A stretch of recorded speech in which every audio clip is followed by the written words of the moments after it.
Hello అండి. Today evening vlog వచ్చేసి బుర్రన తిరిగే భూచక్రాలు చేస్తున్నానండి. ముందుగా 1 కప్ నేను ఈ కప్ తీసుకుంటున్నానండి గోధుమ పిండి. ఇదే కప్తో హాఫ్ కప్ శనగపిండి అండి. తగినంత సాల్ట్, కొద్దిగా ఓమా అండి, వేడి వేడి ఆయిల్ అండి. ఆయిల్ని మంచిగా కాల్చుకోవాలి, బాగా హీట్ అవ్వాలి. ఇంత నురుగులు వచ్చే వరకు అంత వేడి చేసుకోవాలి. ఇప్పుడు ఒక స్పూన్ తీసుకొని మంచిగా కలిపేసుకోవాలండి. ఈ స్నాక్ వచ్చేసి 1 వీక్ 10 డేస్ అయితే నిల్వ ఉంటాయండి. ఇప్పుడు సమ్మర్ వచ్చేసింది, పిల్లలకు మనం ఏదో ఒకటి చేసి పెడుతూ ఉండాలి కదా అండి. మంచి మంచి కొత్త కొత్త వీడియోస్తో మీ ముందుకు వస్తున్నానండి. చాలా వెరైటీస్ చేస్తాను, ఇంట్లో ఉన్న వాటితోనే చేస్తాను ఫ్రెండ్స్. తప్పకుండా చూస్తూ ఉండండి. ఇప్పుడు కొద్దిగా వాటర్ అండి లైట్గా తీసుకొని చపాతీ పిండిలా తడిపేసుకుందాం. చూస్తున్నారు కదండి, ఇలా చపాతీ ముద్దలా చేసేసుకొని ఇప్పుడు మూత పెట్టేసుకొని పక్కన ఒక హాఫ్ అన్ అవర్ పెట్టేసుకుందామండి. ఇప్పుడు మూత పెట్టేసి ఒక హాఫ్ అన్ అవర్ పక్కన పెట్టేసుకుందాం. 1 టీ స్పూన్ ధనియాలండి, 1 టీ స్పూన్ జీలకర్ర, 1 టీ స్పూన్ ఎండు కొబ్బరి పొడి, 1 టీ స్పూన్ నువ్వులు, ఇవన్నీ ఇప్పుడు మిక్సీకి పట్టేసుకుందామండి. నెక్స్ట్ వచ్చేసి నిమ్మకాయంత సైజు చింతపండు నానబెట్టి పెట్టుకున్నానండి. కొద్దిగా వాటర్ వేద్దాం. ఇదే వాటరు.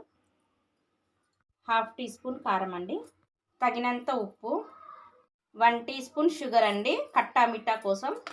ఇప్పుడు పిండిని ఒక్కసారి ఇలా మెదిపేసుకుందామండి. ఇప్పుడు ఇందులోకి 2 భాగాలు చేసేసుకుందాం.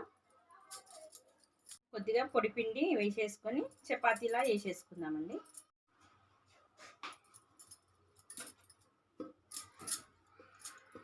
ఇప్పుడు చపాతీ చేసి పెట్టుకున్నానండి. ఇప్పుడు ముందుగా మనము మిక్సీకి వేసుకున్నాం కదా చింతపండు కట్టా మిఠా, ఇది ఇలా వేసుకొని మంచిగా స్ప్రెడ్ చేసుకోవాలండి. ఇలా పూర్తిగా చపాతీకి మిఠా మొత్తం వేసుకున్నాం కదండి. ఇప్పుడు పొడి మసాలా పొడి మనం పెట్టుకున్నాం కదా, ధనియాలు, నువ్వులు, కొబ్బరి పొడి, ఇది మంచిగా ఎక్కువ వేస్తూ మంచిగా ఒత్తుకోవాలి.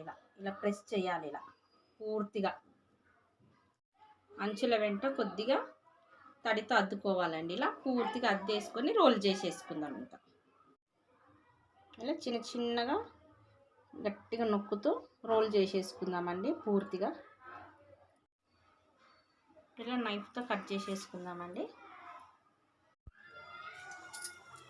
మరుగుతున్న నూనెలో ఇలా వేసి మంచిగా deep fry చేసేసుకుందామండి.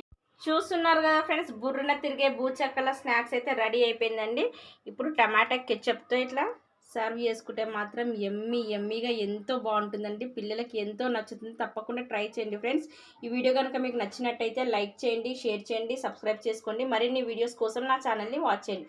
Okay friends, bye.